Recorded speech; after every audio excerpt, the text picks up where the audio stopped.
Done everyone? हो गया? Hello? Yes, sir. Yes. Okay, Yes, sir. so now come to the next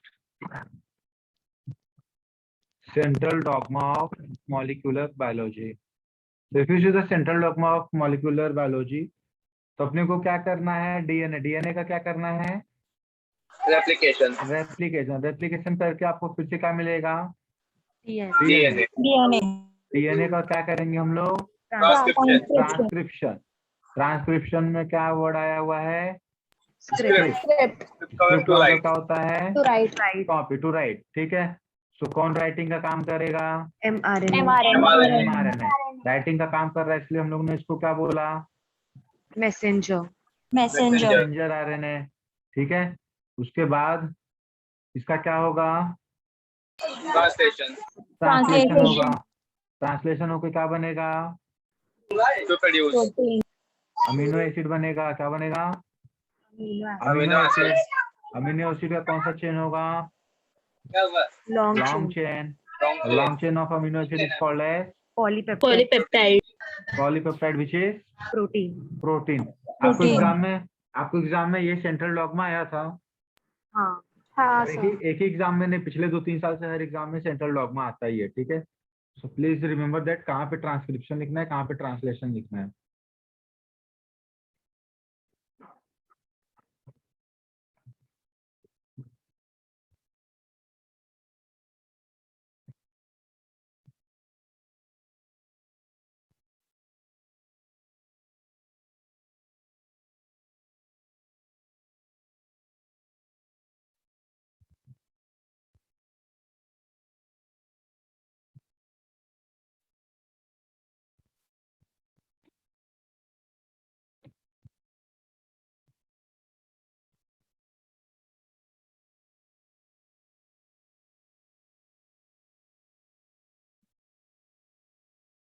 ठीक है Fatima, you can go.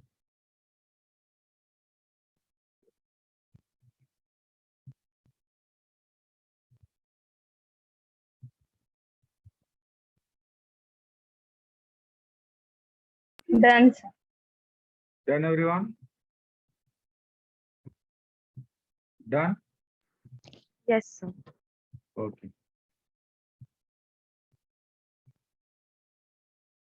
So this is all about the central dogma, how the protein form, that is for the central dogma of molecular biology.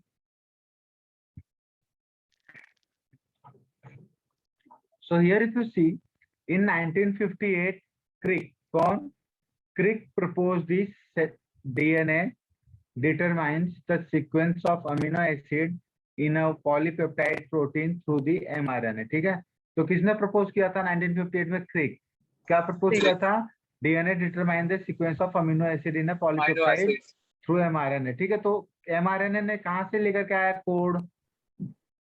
DNA से लाया ना। DNA तो से। DNA का जो sequence रहेगा वही आपको mRNA पे मिलेगा, क्योंकि DNA हाँ, का ही जो है सिंगल स्टैंडर्ड mRNA बन जाता है।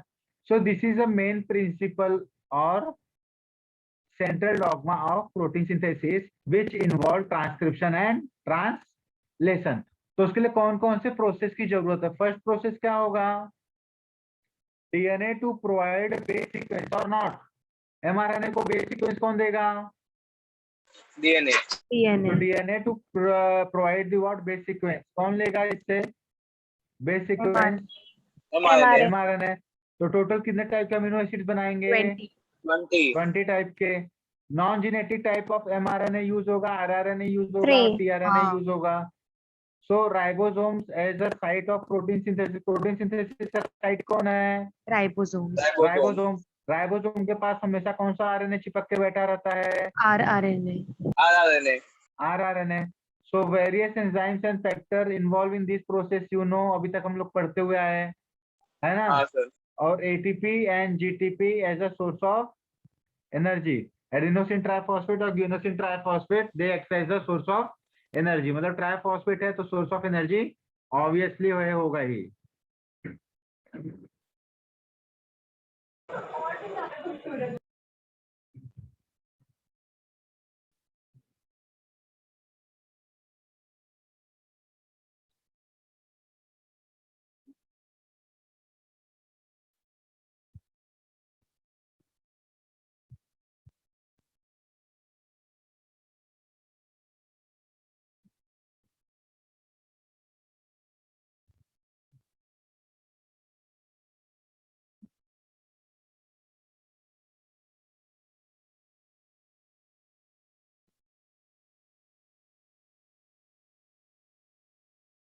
सर हम लोग एटीपी जीटीपी के अलावा मतलब ये साइटोसिन ट्राइफॉस्फेट या यूरासिल ट्राइफॉस्फेट यूज कर सकते हैं?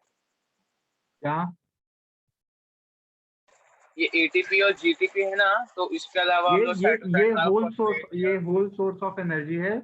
और वैसे क्या होगा, वैसे तो आपको पूरा का पूरा क्या यूज करना है, मतलब जब आप न्यूक्लियोटाइड को एक्साइटेड करोगे तो एक्साइटेड के लिए आपको 4 टाइप के ये सोर्स ऑफ एनर्जी लगेंगे ना। मेनली हाँ जो सर। है वो एटीपी और जीटीपी है।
Done, sir.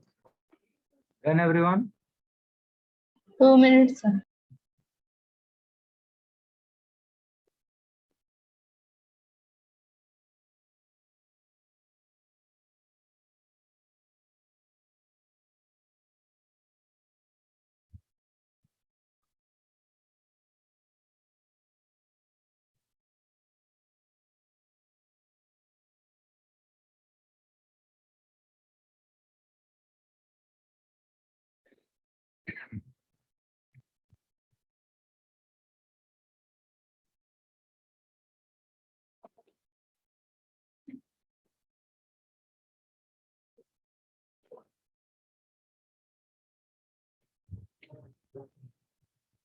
Done. Done? Yes sir. Yes. Okay. Yes.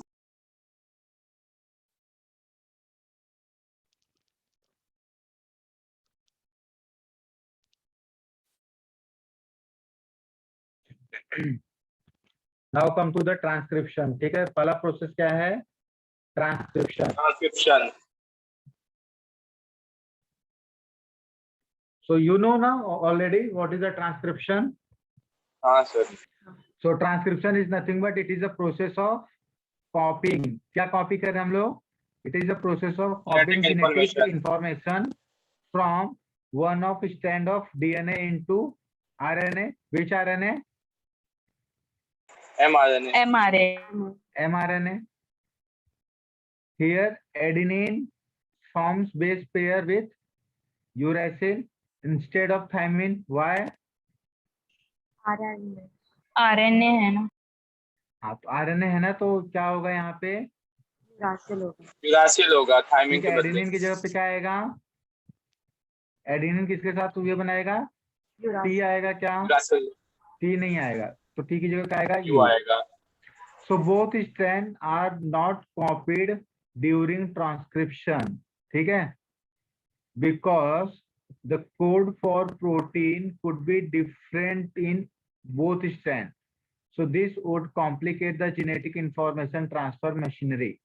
So if two RNA molecules are produced simultaneously, this would be complementary to each other, hence form a double-stranded RNA.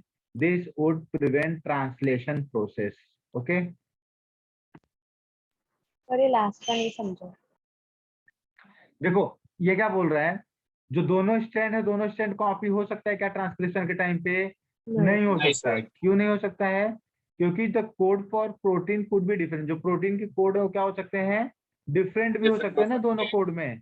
So this code ये क्या करेगा, ये जो genetic information के transfer mechanism है उसको क्या कर सकता है, कॉम्प्लीमेंट कर ये कर सकता है, क्या कर सकता है, कॉम्प्लिकेट कर सकता है ना।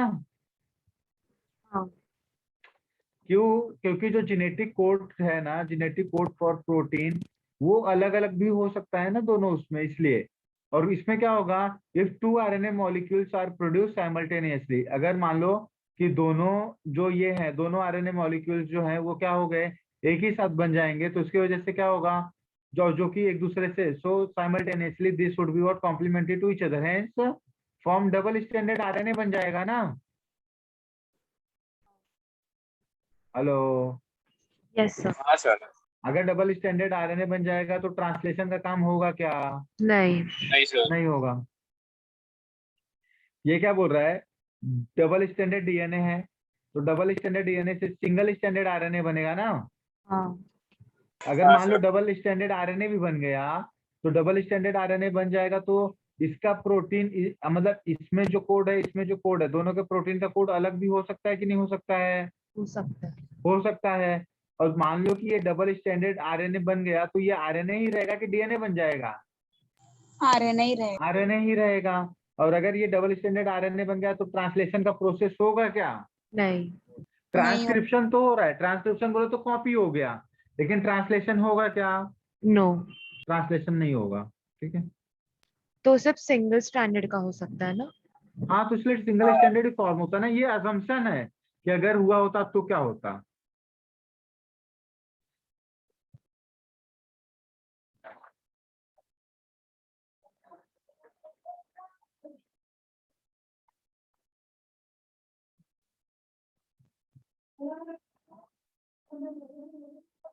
सर हाइपोथेसिस मतलब आपने कोई स्टेटमेंट बताया लेकिन विथ प्रूफ, है ना? क्या हुआ? हाइपोथेसिस मतलब आपने कोई स्टेटमेंट बताया लेकिन विथ प्रूफ, है ना? हाँ, हाइपोथेसिस का मतलब होता है कि मतलब कि किसी जो आपका असम्पशन है, आपने उसको असम्पशन को ट्रू माना है, उसको अज्यूम कर करके आप क्या करते हो, आगे चलते हो। ठीक है। तो आगे चलते हुए वो प्रूफ होता है नहीं होता है, ये तो एक्सपेरिमेंट के बाद की बात है।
Done,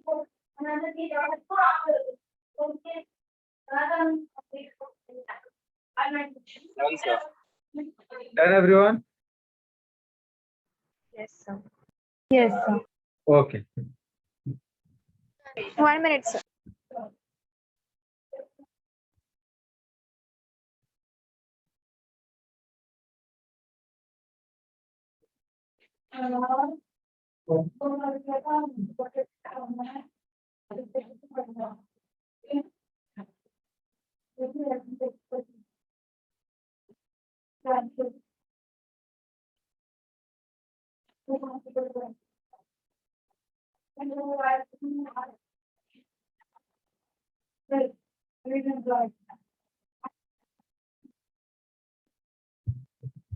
Done, sir. Okay.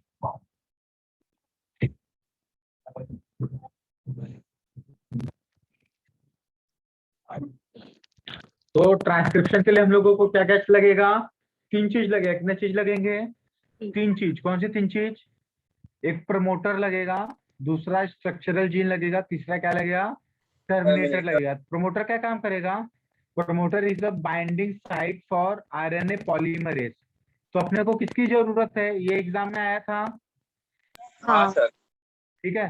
सो यहाँ पे प्रमोटर के लिए किसकी जरूरत है? Binding site for RNA RNA polymerase. Polymerase. फिर उसके लिए और क्या लगेगा? स्ट्रक्चरल जीन लगेगा। और क्या लगेगा? टर्मिनेटर। टर्मिनेटर क्या काम करेगा? It will help in And the end of and process transcription process. So since the two strands have opposite polarity and the DNA dependent RNA polymerase also catalyze, यही आया था एग्जाम में, हाँ. हाँ sir. यही था। DNA dependent RNA polymerase also catalyze the polymerization in only one direction. कौन सा डायरेक्शन हम लोग चूज करेंगे? 5 to 3. Why 5' to 3'? Because 5' के पास क्या है? Start initiator. स्टार्ट कोडॉन है। 3' के पास क्या है? Stop codon. Stop codon. So 3' 5' acts as a template strand, 5' to 3' acts as a coding strand. ठीक है। तो 3' to 5' मैंने बोला था सीधा चलोगे तो दूर तक जाओगे, तो हाँ. टेम्पलेट स्टैंड बना। ठीक है। और 5' से 3' जो रहेगा वो क्या बनेगा? Coding strand. Coding coding strand. Stand. So देखो यहाँ पे क्या दिया? 3' अगर ये दिया हुआ है 3' से 5', this is your template stand, तो नीचे वाला कोडिंग हो जाएगा TA GC CG। अब जिसके साथ कोड करेगा वो हो जाएगा। हाँ, तो इसने इसके साथ कोड किया, कहीं पे भी कोड मिसमैच हुआ क्या? नहीं sir. Okay. So this is template and stand. ये जो मैंने पढ़ाया था ना आप लोगों को डायग्राम बना बना करके, उसी का एक्सप्लेनेशन है वो।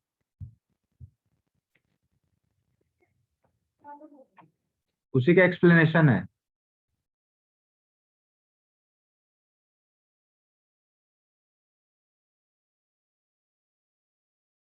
ओके। समझा? जो उन्होंने किया उसी का एक्सप्लेनेशन है, हाँ, sir. Template and coding. Yes sir.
Done, sir.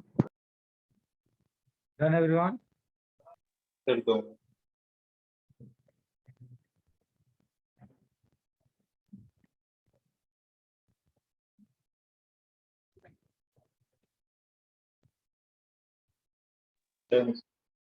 Okay.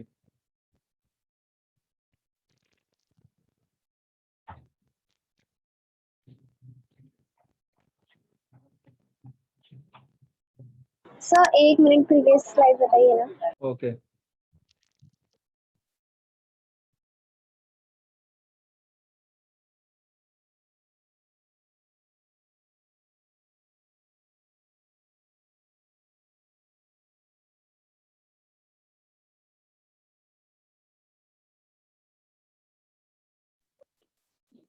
Okay, done. चलें?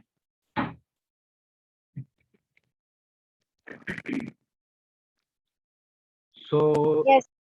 schematic structure of transcription unit.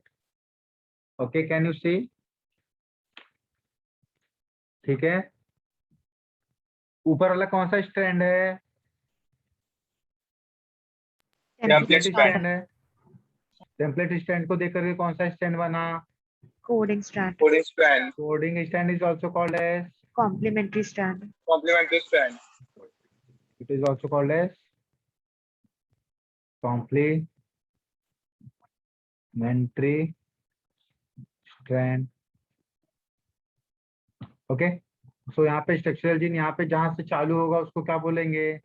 Promoter. क्या Promoter. बोलेंगे? प्रमोटर बोलेंगे. ठीक है. और ये ट्रांसक्रिप्शन का क्या होगा? स्टार्ट साइड होगा. ठीक है. ओके. yes sir. सर वो स्लाइड दिखाओ ना आपको।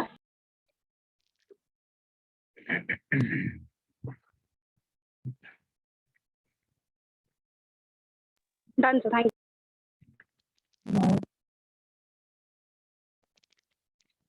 So transcription unit and gene.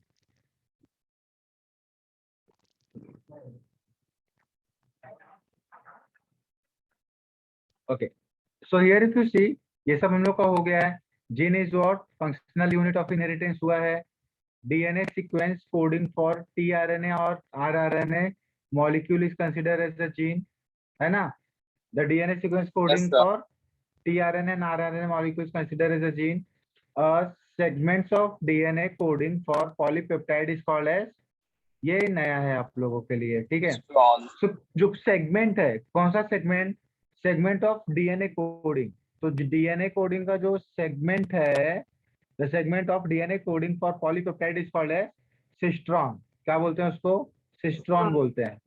So the structural gene in a transcription unit is said as a monocistronic. बल्कि क्यों? Mostly in eukaryotic. And polycistronic कहाँ पे होता है? Prokaryotes. प्रोकैरियोटिक में. ठीक है. तो जो जीएनए कोडिंग होता है, कितने का कोडिंग होता है? 3 का कोडिंग होता है हाँ है सर. ना? सो जो डीएनए सेगमेंट पे कोडिंग रहता है उसको हम लोग क्या बोलेंगे? सिस्ट्रॉन. और जो स्ट्रक्चरल जीन होता है, ठीक है, इन ट्रांसक्रिप्शन यूनिट, उसको हम लोग क्या बोलते हैं? मोनोसिस्ट्रॉनिक फॉर यूकैरियोटिक और polycistronic for prokaryote. In eukaryote monocistronic structural gene have interrupted coding sequence. The gene in the eukaryotes are split. फिर the coding sequence expressed sequence, जो expressed होता है, ठीक है, the coding sequence which is expressed sequence are defined as exon. The exon are interrupted by intron, that is the intervening sequence. अभी आगे इसके बारे में हम लोग पढ़ेंगे, तब आपको सब पता चलेगा कि सिस्ट्रॉन, इंट्रॉन, ये सब क्या है.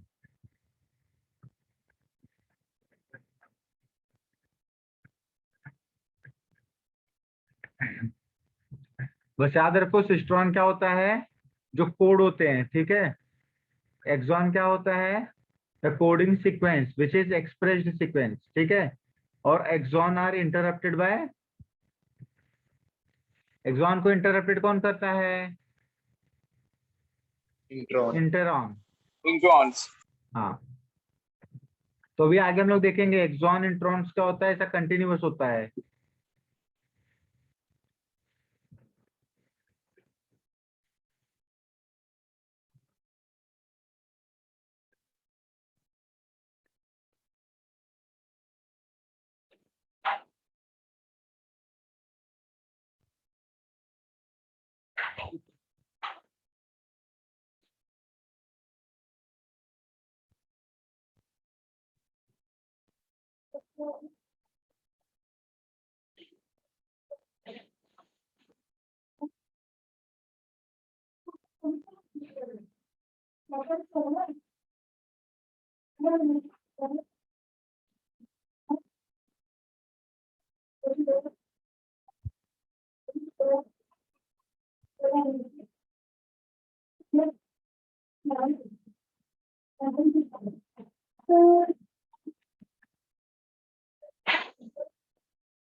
Done, everyone?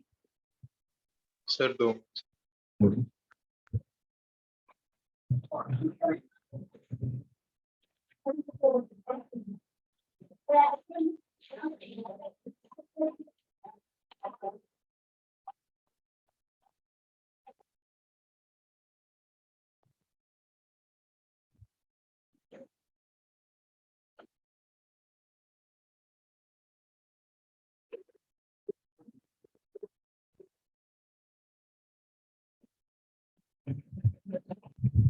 कल मॉर्निंग आप लोगों का लेक्चर है ना हाँ सर, प्रीतेश सर का। रितेश सर का? So that lecture I will take. Okay, so वो लेक्चर में हम लोगों ने जितना भी मॉलिक्यूलर बेसिस ऑफ इनहेरिटेंस किया हुआ है हम लोग उस पर एमसीक्यूज करेंगे। तो जितना भी मैंने पढ़ाया हुआ है please try to read today night, ठीक है, ताकि मॉर्निंग में जो भी एमसीक्यूज हो आपके सर के ऊपर से ना जाए। और जो थोड़े बहुत मैथमेटिकल्स और यहाँ वहाँ के क्वेश्चंस हैं प्रिंसिपल ऑफ इनहेरिटेंस के, जो मैं लास्ट लेक्चर में नहीं करवा पाया था, सो उसको भी हम लोग जो है डिस्कस करेंगे। ठीक है, ठीक है। तो कल मॉर्निंग का लेक्चर मैं ही लूंगा। टाइमिंग क्या है कल के लेक्चर का प्रीतेश सर के? 7 to 9. 7 to 9:50. 7 to 9:30 7 to 9:30 है ना? तो 7 to 9:30 मैं नहीं लूंगा, मैं 7:30 to 9:30 लूंगा। ठीक है, मतलब 2 आवर का ही होगा। Dance. तो इट इज 7:30 to 9:30। ठीक है, तो I will share you the link around 7:25। Okay, ठीक है, आप लोग अभी ब्रेक ले लो। So we will meet at 8:10। ठीक है, Okay. प्लीज कम 8:10 ना, लेट मत करना। Yes, sir.